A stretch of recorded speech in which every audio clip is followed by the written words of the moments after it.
सबसे पहले तो ये समझने की ज़रूरत है कि जो इमरान खान कोई ख़त लिखते हैं अगर जेल से या कोई इंटरव्यू देते हैं या कोई आर्टिकल उनके नाम से शाया होता है तो क्या ये कोई बहुत ही गैर मामूली चीज़ है। हाँ, पाकिस्तान के एतबार से ये गैर मामूली है। अच्छा। लेकिन अगर आप इसको दुनिया की जो मुज़ाहमती सियासी तारीख़ है उस एतबार से देखें तो ये कतन गैर मामूली नहीं है। मसलन जब एंटोनियो ग्राम्शी को गिरफ़्तार किया गया, इटली का बहुत बड़ा मुफक्किर सियासतदान, तो उसने जेल से प्रिजन नोटबुक लिखी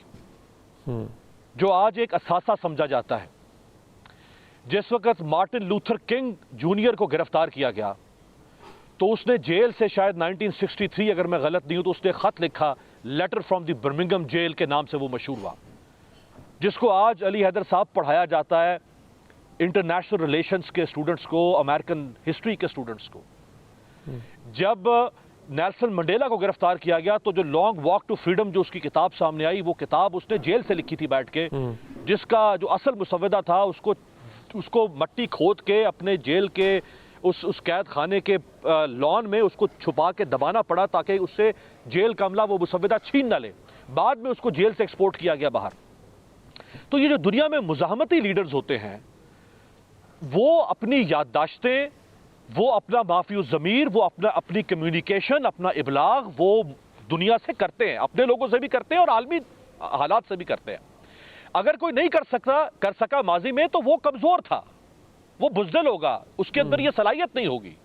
सो इमरान खान अगर ये इबलाग कर रहा है पाकिस्तान के अंदर या पाकिस्तान के बाहर, मैं ये नहीं कह रहा कि वो क्या गलत कह रहे हैं या क्या सही कह रहे हैं, उस पर बात हो सकती है। मैं सिर्फ ये कह रहा हूं कि जो वो लिखते हैं या लिखवाते हैं ये हमारे लिहाज से गैर मामूली है, लेकिन दुनिया की मुज़ाहमती तारीख के अंदर जो रेजिस्टेंस मूवमेंट्स होती हैं उसमें दुनिया के बड़े लीडर्स ये काम करते रहे। अब आ जाए जो वो लिखते हैं या जो वो कहते हैं। देखिए, अब ये इस वक्त ना हमें समझना पड़ेगा कि सूरत हाल इस वक्त टॉक्सिक हो चुकी हुई है। ये जो टॉक्सिसिटी है इसको समझे तो सही कि ये क्यों बढ़ती चली जा रही है। जब आप हर तरफ से एक शख्स को बिल्कुल उसको एक जिंदान में आपने कैद कर रखा है, आप उसको स्ट्रैंगुलेट करना शुरू कर दें, वो सफोकेट करना शुरू कर दें, पार्टी उसकी आपने, अब देखिए मरियम नवाज नारोवाल में जलसा कर रही हैं या कहां सियालकोट में, उधर शहबाज शरीफ जाके डेरा गाजी खान में कर रहे हैं। यार इसी मुल्क में बैठ के तहरीक इंसाफ डीसीज के दफ्तरों में अपने तलवे घिसा चुकी है कि हमें जलसे की इजाजत दें, उनको इजाजत नहीं मिलती। हम किस मतलब ये इंसाफ की बात कर रहे हैं इस मुल्क के अंदर, ये कोई पैरिटी है इस मुल्क के अंदर, ये कोई इगैलिटेरियनिज्म है इस मुल्क के अंदर, ये डेमोक्रेसी है इस मुल्क के अंदर। अगर तुम अपने मुखालिफ को जलसा नहीं करने दे रहे हो तो तुम्हें इतनी शर्म आनी चाहिए, तुम्हें इतनी शर्म आनी चाहिए कि तुम खुद भी जलसा ना करो। कम से कम तुम उसके जख्मों पर नमक पाशी तो ना करो और तुम ये माशरे में ये पैगाम तो ना दो कि तुम कोई ब्राह्मण हो और दूसरे शूदर है इस मुल्क के अंदर। तुम्हारे साथ अगर रियासत खड़ी है तो तुम बिल्कुल जो चाहो तुम करते फिरो, दलाते फिरो मुल्क के अंदर, और तुम्हारा मुखालिफ जो है वो सांस लेना भी उसके लिए माहौल कर दो। तुम जब आप ये माहौल पैदा कर देंगे तो फिर आप किसी उस मुतासरा फरीक से जो अग्रीव्ड पार्टी है उससे आप तहजीब, तमद्दुन, शाइस्तगी, भाई ये मामूल के हालात की बातें होती है। जो शख्स बिल्कुल दीवार से लगा, बल्कि दीवार में चुनवा दिया गया है, जिसकी पार्टी दीवार में चुनवा दी गई है, उसकी बीवी को दूसरी दफा आपने उठा के सिर्फ उसको तोड़ने के लिए, सिर्फ उसको आपने नफसियाती तौर पर और असाबी तौर पर तोड़ने के लिए आपने उसकी बीवी को दूसरी दफा उठा के जेल में डाल दिया। उसकी बहनों पर आपने वो मुकदमात कायम किए।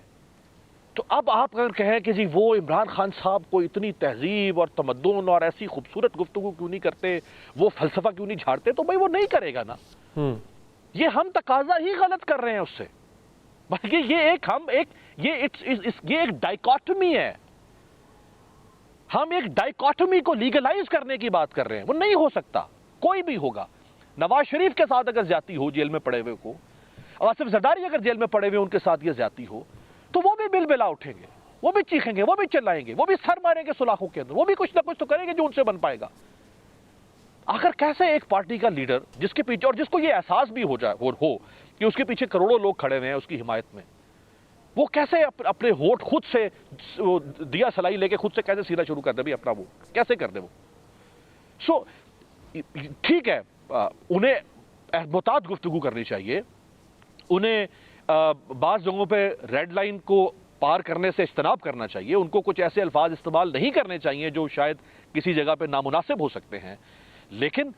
یہ ہم نہیں کہہ سکتے، کم از کم میں ان کو یہاں بیٹھ کے یہ منافقانہ بھاشن میں کیوں دوں عمران خان کو کہ بھائی تم مار کھاؤ لیکن تم بولو گے نہیں، تمہیں پھینٹا لگے لیکن تم بولو گے نہیں، تمہاری پارٹی کو پاش کر دے لیکن تم بولو گے نہیں، تمہاری بیوی کو اٹھا کے اندر پھینک دے تم بولو گے نہیں، تم سے الیکشن چرا لے تم بولو گے نہیں، تم پر صرف انتقام کی غرض سے جعلی مقدمات قائم کر دے تم بولو گے نہیں، تم پر عدت جیسا غلیظ مقدمہ قائم کر دیا جائے تم بولو گے نہیں۔ میں کیسے یار، میرے میں بھی تو کچھ انسانیت ہے، میں کیسے اس کو یہ مشورہ دوں؟ صحیح، یہ اب ایک ایسا معاملہ ہے کہ جس میں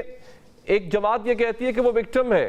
اور یہاں پہ منیب صاحب ثنا بچہ صاحبہ بھی ہمارے سے جوائن کر چکے ہوں گی تھوڑی دیر میں۔ منیب صاحب، آپ نے کہا تھا کہ 2027 تک عمران خان صاحب باہر آ جائیں گے اور انہیں کوئی ریلیف نہیں ملے گا، یعنی 2027 تک باہر آ جائیں گے، اس سے پہلے کوئی ریلیف نہیں ملے گا۔ سر، کیا واقعی امید نہیں ہے سر خان صاحب کے باہر آنے کی؟ ایک صحافی کے کہ میرا ایک پاسبلٹی نظر آتی تھی کہ پچھلے سال کے آخر یا پہلے اس سال کے 2 مہینوں کے اندر کچھ نہ کچھ تبدیلی ضرور آئے گی، لیکن آج اگر کیونکہ جو میں نے گفتگو کی ہے اور جس کا آپ بھی حوالہ دے رہے ہیں وہ ایک خبر ہے، اور خبر کی بنیاد پر میں آج بھی دوبارہ عرض کروں گا کہ مجھے کوئی ایسا رستہ نظر نہیں آتا جس سے عمران خان صاحب کے لیے کوئی ریلیف یا کوئی سہولت پیدا ہو رہی ہو۔ نہ ہی یہ حکومت فی الحال کہیں جا رہی ہے، نہ ہی کوئی مڈ ٹرم الیکشن ہو رہا ہے، نہ ہی 26ویں آئینی ترمیم کو کچھ ہونے جا رہا ہے، تو یہ معاملات تو اسی طرح ہی چلیں گے۔ اور جو حالات لگ رہے ہیں اس سے تو شاید لگتا ہے کہ عمران خان صاحب کو جس کیس میں ابھی معاملات چل رہے ہیں، یعنی 2 کیسز ہیں مین، ایک GHQ حملہ کیس ہے اور ایک جناح ہاؤس حملہ کیس ہے، تو ان میں سے کسی ایک کیس پہ مجھے لگتا ہے کہ عمران خان صاحب کو شاید یہاں پر بھی